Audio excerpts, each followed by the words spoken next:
Pour la 8e fois de son histoire, le Paris Saint-Germain a remporté le titre de champion de France au terme d'une saison pleine d'émotions. L'arrivée de Thomas Tuchel au poste d'entraîneur lance une nouvelle dynamique.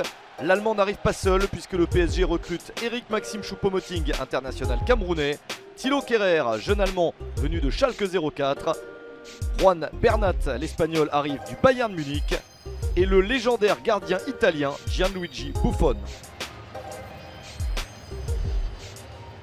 La saison débute bien avec une victoire 4-0 contre Monaco au Trophée des Champions, puis avec un succès 3-0 contre Caen lors de la première journée de Ligue 1 Conforama. Neymar est le premier buteur. Les victoires s'enchaînent jusqu'à la réception de l'Olympique lyonnais, un premier tournant. Contre un rival en forme, les Parisiens ne font pas de détails et après une première période difficile, ils s'imposent 5-0. L'homme du match est Kylian Mbappé, auteur d'un quadruplé en 13 minutes. Le déplacement au stade Vélodrome est toujours un moment particulier, mais une fois de plus, le PSG s'impose. Victoire 2-0 grâce à Kylian Mbappé et Julian Draxler. 11e victoire consécutive de la saison en Ligue 1 Conforama.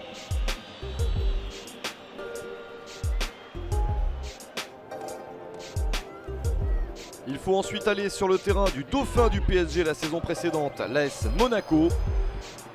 Le club de la Principauté est en difficulté et les Parisiens n'ont aucun problème pour gagner 4-0.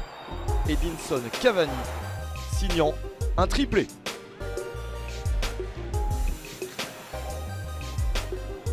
À la trêve, le PSG est invaincu et compte 19 points d'avance sur le deuxième Lille grâce à 17 victoires et 2 matchs nuls. Leandro Paredes, international argentin venu du Zénith Saint-Pétersbourg, renforce l'équipe pour la deuxième partie de saison, mais tout ne se passe pas comme prévu durant l'hiver. La première défaite en Ligue 1 Conforama intervient début février à Lyon. Malgré le but de Di Maria dès la 7e minute, l'OL retourne la situation grâce à Moussa Dembélé et Nabil Fekir, un premier accro qui en appelle d'autres.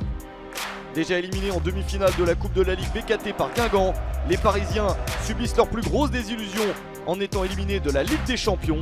Manchester United profite des erreurs adverses pour terrasser le PSG dès les 8e de finale. Nouvelle claque subie à Lille sur un score de 5-1. Le titre de champion n'est toujours pas validé. La fin de saison est pénible avec une nouvelle déconvenue à Nantes. Le PSG perd même en finale de la Coupe de France contre Rennes. Mais ces mauvais moments ne font pas oublier les bons, et notamment le spectacle offert par les 4 stars de l'attaque. André Di Maria a contribué au titre avec 12 buts et 11 passes décisives. L'Argentin finit deuxième meilleur passeur avec le Lillois Pepe.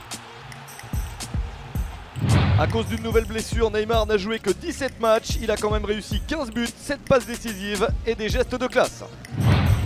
Lui aussi blessé plusieurs semaines, Edinson Cavani a tout de même marqué 18 buts en 21 matchs. Il termine 3e meilleur buteur. Le plus fort, c'est Kylian Mbappé. Il remporte son 3e titre à 20 ans, finissant meilleur espoir, meilleur joueur et meilleur buteur avec 33 réalisations.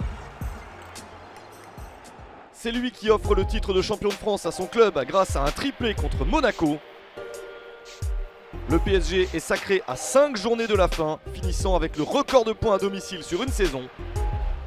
Le club de la capitale est désormais autant titré que Monaco et Nantes, avec Marseille et Saint-Etienne dans le viseur, pour rêver toujours plus grand.